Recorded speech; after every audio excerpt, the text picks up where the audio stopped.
ओम नमः शिवाय। आप सभी व्यूअर्स का पुनः स्वागत है।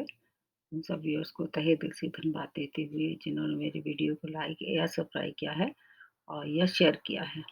तो आज मैं बहुत ही महत्वपूर्ण एक बड़ा परिवर्तन होने वाला है। ये अगले महीने मतलब नवंबर में होने वाला है, 20 नवंबर से, और ये लगभग 13 महीने तक रहेगा।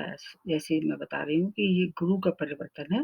गुरु अभी धनु राशि में चल रहा है, जो कि इनकी मूल त्रिकोण की राशि है, और ये अपनी राशि बदल के फिर मकर राशि में 20 नवंबर से अपनी राशि बदल के और फिर 6 अप्रैल 2021 तक ये मकर राशि में रहेंगे। और मकर राशि में अभी शनि पहले से ही वहाँ विद्यमान है। और जहाँ तक गुरु वाली बात है, गुरु की ये नीच राशि है। तो इस तरह अगर ज्योतिष की दुनिया से मिला के देखा जाए तो इनका प्रभाव अच्छा नहीं होना चाहिए। लेकिन क्योंकि ये मकर राशि में आ रहे हैं और मकर राशि में शनि पहले से ही विद्यमान है, इसलिए इनकी नीचता का जो है वो उसमें कुप्रभाव जो उसमें कमी आएगी। मतलब उसको एक ज्योतिष की भाषा में इसको नीच भंग राजयोग का निर्माण कहते हैं। वो सभी राशियों को उसको फल मिलेगा।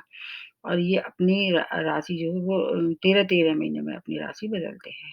तो हर एक राशि वालों के लिए ये ये जो अच्छा या बुरा प्रभाव 12 वर्षों बाद होता है। तो 12 वर्षों बाद ये अभी धनु राशि में आए थे, अब मकर राशि में आएँगे। फिर ऐसे ही हर एक 12 वर्षों बाद अपनी राशि का परिवर्तन करेंगे। ये लगभग 13 महीने तक रहते हैं एक ही राशि में।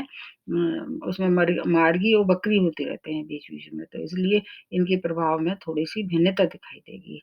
जहाँ तक है गुरु की जो है वो अगर भूमिका देखी जाए हमारे जीवन में, सभी के जीवन में, तो बहुत ही महत्वपूर्ण है। ये कालपुरुष की कुंडली में इन्हें 2 बहुत ही महत्वपूर्ण भाव का स्वामित्व मिला हुआ है।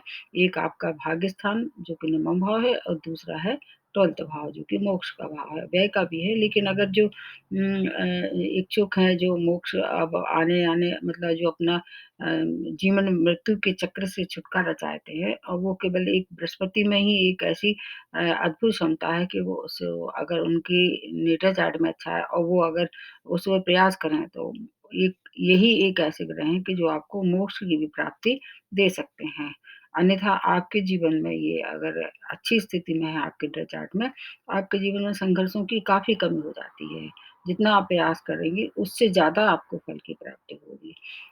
और मोक्ष के साथ-साथ ये हमारे जीवन को और अनेक क्षेत्रों में भी प्रभावित करते हैं, क्योंकि ये सबसे ज़्यादा इनको जो है वो उत्तरदायित्व मिला हुआ है। जैसे कि नेटल चार्ट में 12 घर होते हैं, उसमें से 5 घर के ये कारक माने जाते हैं। सेकंड भाव, 5th भाव, 7th भाव, 9th भाव और 11th भाव। अगर ये गोचर में भी इन भाव में प्रवेश करते हैं, तब भी ये अच्छे माने जाते हैं। अगर आपके नेटल चार्ट में इन भाव में है परमानेंटली, अगर इनके ऊपर कोई क्रूर ग्रह की दृष्टि नहीं पड़ रही है, या ये नीच अवस्था में नहीं है, तब आपको बहुत अच्छे प्रभाव देंगे। ये आकाश तत्व के स्वामी हैं, इसलिए इनका जीवन में आपके जीवन पे बहुत ज़्यादा व्यापक प्रभाव होता है। ये 2 राशियों के स्वामी हैं, एक है धनु राशि और दूसरा है मीन राशि।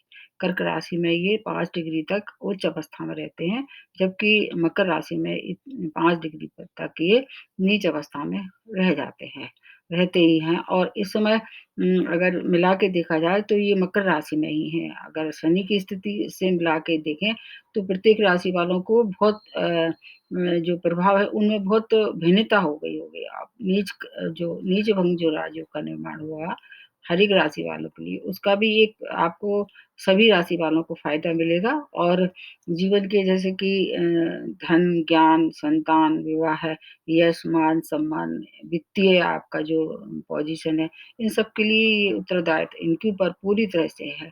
तो आपकी नेटा चार्ट में क्या ग्रह स्थिति है और आपकी कौन-सी दशा महादशा चल रही है, वो भी देखना होता है। इनके पास ये 3 नक्षत्र के स्वामी हैं, पुनर्वसु, विशाखा और पूर्व भाद्रपद। ये भी बहुत अत्यंत आवश्यक है। और इस दौरान ये इन 3 और नक्षत्रों से गुज़रेंगे, जो कि उत्तराषाढ़ा है, श्रवण है और घनिष्ठा नक्षत्र है। तो ये नक्षत्रों के अगर आपके मतलब जन्म हुआ है, या गुरु ही इस नक्षत्र में बैठे हैं, तब भी आपको ज़्यादा लाभ होगा। आषाढ़ा के नक्षत्र के स्वामी सूर्य हैं और श्रवण की चंद्रमा है, जबकि धनिष्ठा नक्षत्र के स्वामी स्वामी राशि मंगल है। और एक और इस समय विशेष स्थिति सभी राशि वालों के लिए है, क्योंकि राहु केतु का भी परिवर्तन हो चुका है, उसका भी मैंने और विस्तार से वीडियो बनाया है। गुरु की जो पंचम दृष्टि है, प्रत्येक राशि वालों के लिए देखें, तो ये राहु के ऊपर पड़ रही है। राहु अभी कहाँ है? वृष राशि में है, सभी के लिए। और इनकी जो पंचम दृष्टि है गुरु की, जो कि बहुत अच्छी मानी जाती है, वो प्रत्येक राशि वालों के राहु की जहाँ बैठे हैं, वहाँ दिखाई दे रहा है बैठे हुए। और कुछ राशियाँ जैसे कुछ ग्रह ऐसे हैं जिनसे इनकी हमेशा मैत्री रहती है। ज मंगल की जो राशियाँ हैं और जो चंद्रमा की राशियाँ हैं और जो सूर्य की राशियाँ हैं, ये इनके नैसर्गिक मित्र हैं। और इनकी जो शत्रु राशि या कह सकते हैं कि जिनमें ये अच्छे प्रभाव नहीं देते, इनके लिए कारक नहीं माने जाते हैं, वो 2 राशियाँ खास तौर से हैं। एक तो है वृषभ राशि और दूसरी है तुला राशि। और कन्या और मिथुन राशि में ये कैसे होते हैं? सम व्यवहार रखते हैं, क्योंकि उन दोनों राशियों के स्वामी राशि बुध है। तो इस तरह से छोटी-छोटी बातों का बहुत ज़्यादा महत्व है। अब आप अपने स्वयं के लिए चार्ट में अगर ये 6, 8, 12 से होकर भ्रमण कर रहे हैं, तब भी थोड़े से प्रभाव में शुद्धता कम होगी। लेकिन इसके बाद भी अगर आपकी दशा महादशा अच्छी चल रही है, तो फिर आपको बिल्कुल भी डरने की आवश्यकता नहीं है। अब सबसे पहले मैं शुरुआत करती हूँ मेष राशि के लिए। मेष राशि की स्वामी राशि मंगल है, इसलिए आपको भरपूर फ़ायदा मिलेगा, क्योंकि मंगल से इनकी परम मित्रता है। आपके और ग्रह के मिला के देखें तो सबसे पहले आपके शनि की स्थिति देखते हैं। शनि आपके कहाँ है? दशम भाव में है। शनि और मंगल की मित्रता बिल्कुल नहीं है, लेकिन जैसे ही वहाँ गुरु का प्रवेश हो जाएगा, तो जो अभी तक जो नहीं मिल पा रहा था आपको सुप्रभाव, उसमें बढ़ोतरी हो जाएगी, वृद्धि हो जाएगी, क्योंकि शनि आपके नेटल चार्ट में शश नामक पंचम भाव पर उसका निर्माण कर रहे हैं। और वहाँ पर ये भी इनका भी प्रवेश हो जाएगा, तो आपको दुगना लाभ होगा, जो अभी मिल रहा था उससे ज़्यादा दुगना लाभ होगा। इधर आपके शनि 11th भाव के मालिक हैं और इधर आपके 10th भाव के हैं, तो आपके इस तरह से गुरु भी आपके 2 भाव के मालिक हैं, एक 9th भाव के मालिक हैं, एक 12th भाव के मालिक हैं। तो आपको आपके 4 भाव एक्टिवेट हो जाएँगे, मतलब 9th जो आपका भाग्यस्थान है, 10th जो आपका कार्यक्षेत्र है, 11th जो आपका लाभ स्थान है, इनकम सोर्स ऑफ इनकम है, और 12th जो आपका व्यय का है, मोक्ष का है और विदेश भ्रमण का है, और आपके बेडरूम प्लेज़र का है। तो ये सब जो भाव है वो सब एक्टिवेट कर देंगे, जैसे ही वहाँ पर 20 नवंबर से ये प्रवेश करेंगे। तो आपको हर एक स्थिति से क्या है, जो लाभ मिल रहा था उसका दोगुनी मात्रा में आपको मिलना शुरू हो जाएगा। अब बताते हैं इनकी दृष्टियाँ, क्योंकि ये नैसर्गिक शुभ ग्रह हैं। अगर ये किसी पे ग्रह में प्रवेश करते हैं, इनका अगर मान लीजिए वो शत्रु राशि भी है या शत्रु ग्रह है, तब भी ये उसकी अशुभता में ये कमी कर देते हैं। और अगर ये क्रूर ग्रह पे इनकी दृष्टि पड़ती है, तो उसकी क्रूरता में भी कमी हो जाती है। और अगर क्रूर ग्रह की दृष्टि शनि जहाँ बैठे हैं, वहाँ पड़ती है या उनके साथ होते हैं, तब भी उनकी क्रूरता या उनकी पापत्व में कमी हो जाती है। तो गुरु और मंगल मित्र हैं, इसलिए आपको भरपूर फ़ायदा हो रहा होगा। ख़ास तौर से जब आपके ही नक्षत्र में जो कि धनिष्ठा नक्षत्र है, उसमें प्रवेश करेंगे, तब आपको ज़्यादा लाभ होगा। उसके पहले भी होगा, क्योंकि आपके राशि स्वामी दोनों ही, मतलब सूर्य और चंद्रमा से भी आपके स्वामी राशि की मित्रता है।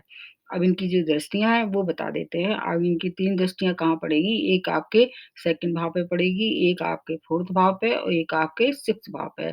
तो आपको क्या-क्या फ़ायदा होगा? आपकी वाणी में मधुरता आ जाएगी, धन की प्राप्ति होगी। कोई अगर पैतृक संपत्ति कोई मामला था कि वो उसमें भी आपकी विजय होगी, क्योंकि इधर 6 भाव के भी लॉर्ड हैं। 6 भाव से क्या देखते हैं, आपका कोर्ट केस वग़ैरह देखते हैं। इनकी दृष्टि बहुत अमृतमयी होती है, तो आपकी विजय निश्चित है। जो काम आपके अटके हुए थे अगर कोर्ट कचहरी से भी संबंधित, तो वो भी आपको प्राप्त होंगे। चौथे भाव से माता का देखते हैं, माता के स्वास्थ्य में कुछ गड़बड़ी आ रही थी, तो वो भी अब उसमें भी सुधार होगा। और भूमि, भवन, वाहन का अगर आप सुख से वंचित थे, आप उस योग अपना प्रयास कर रहे थे, अब आप समझ लीजिए वो सब सुख आपको प्राप्त होने वाले हैं। 6 भाव से आपको ऋण, अगर आप उसमें ऋण के लिए अप्लाई किया था, तो वो अप्रूव हो जाएगा। और अगर रोग से जूझ रहे थे, रोगों में कहीं परेशानी दे रहे थे, वो अलग-अलग तरह के रोग हो सकते हैं, जैसे मान लीजिए आपको पेट से संबंधित रोग हो रहे थे या 6 भाव में आपके जैसे बुध की है, अगर बुध आपका खराब था तो हो सकता है आपको त्वचा रोग जैसे हो रहे होंगे, उन सब में क्या होगा, ये सुधार करेंगे और कोई न कोई रास्ता आपको ऐसा आप मतलब बताएँगे कि आपके हर एक कर्म काम में क्या होगा, सफलता ही सफलता होगी, क्योंकि एक बहुत अच्छा योग इस समय बन रहा है।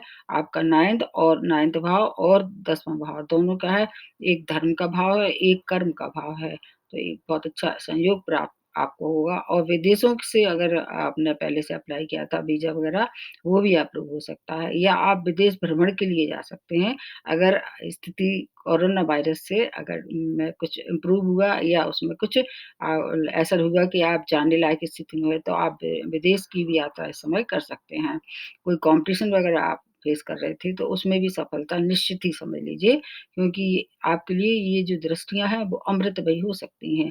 अगर जॉबलेस थे, क्योंकि 10वाँ भाव जॉब का भी है, अगर जॉबलेस थे और आप प्रयासरत थे और इस योग्यता थी आपके अंदर, तो आपको जॉब की भी प्राप्ति हो सकती है और क्योंकि लग्न ये जो आ रहे हैं, लग्न में आ रहे हैं, मतलब 10वाँ भाव लग्न का ही भाव है एक तरह से। 4 भाव होते हैं केंद्र भाव, तो ये केंद्र भाव में आ रहा है, तो इनको 10वें भाव का भी कुछ न कुछ फ़ायदा मिलेगा और वहाँ पर पहले से ही शनि विद्यमान है, तो शनि की भी जो प्रबलता है, उससे भी फ़र्क पड़ने वाला है। तो जॉब की भी प्राप्ति होगी। आपके लिए पूरा का पूरा जो 13 महीने का समय है, बहुत ही अच्छा है। हर एक बात को आप अगर मिला के देखें और आपकी नेटल चार्ट में दशा महादशा अगर इनकी चल रही है, स्वयं की गुरु की चल रही है या इनसे मित्र राशि की चल रही है, आपको हर एक तरह से फ़ायदा ही फ़ायदा होगा। फिर भी अगर कोई भी परेशानी है जैसे कि आपके पारिवारिक रिश्ते कुछ गड़बड़ हो रहे थे, उसमें भी सुधार हो जाएगा और अगर धन के अभाव में थे, क्योंकि इधर आपको 11वां इधर आपका 2nd भाव एक्टिवेट होगा। दोनों एक में शनि की राशि है और एक में है शुक्र की राशि, जहाँ राहु पहले से भी विद्यमान है। राहु की जो क्रूरता है, उसमें भी कमी ये लाने वाले हैं। धन की भी प्राप्ति होगी, नए सोर्स ऑफ इनकम प्राप्त होंगे और संतान से संबंधित कोई कार्य अगर अटका हुआ था, उसमें भी आपको कुछ न कुछ अच्छी शुभ सूचनाएँ मिलेंगी। मतलब वाणी भी बहुत मधुर हो जाएगी, ज्ञानवर्धक बातें आप करेंगे। तो पूरी 13 महीने का आप फ़ायदा उठाइए, आपके स्वामी राशि के ये मित्र हैं, इसलिए आपको तो जितना हो सके आपको फिर भी अगर कोई मतलब कोई अड़चन आ रही है, आपकी स्वयं की इंद्रिय चार्ट में अच्छी स्थिति नहीं है, महादशा अच्छी नहीं चल रही है, तो आपको फिर एक काम करना चाहिए। एक तो आपके जो हनुमान जी की उपासना आप कर सकते हैं और हर एक राशि वालों के लिए मैं एक बात बताती हूँ कि गाय एक ऐसी मतलब पशु है कि उसमें सभी ग्रह शांत हो जाते हैं। तो गाय की सेवा करें और पीली चीज़ों का दान करें। अगर नेटर चार्ट में ये उच्च अवस्था में नहीं है, तो आपको दान करना चाहिए और बृहस्पति का उपवास भी व्रत भी कर सकते हैं, पीली चीज़ों का दान कर सकते हैं और फिर भी अगर कोई भी ऐसी स्थिति बन रही है, तो आप गुरु मंत्र भी कर सकते हैं। तो मेष राशि वालों के लिए ये अत्यंत शुभ सूचना लेके आ रहे हैं। तो आज के लिए इतना ही, नमस्ते और धन्यवाद।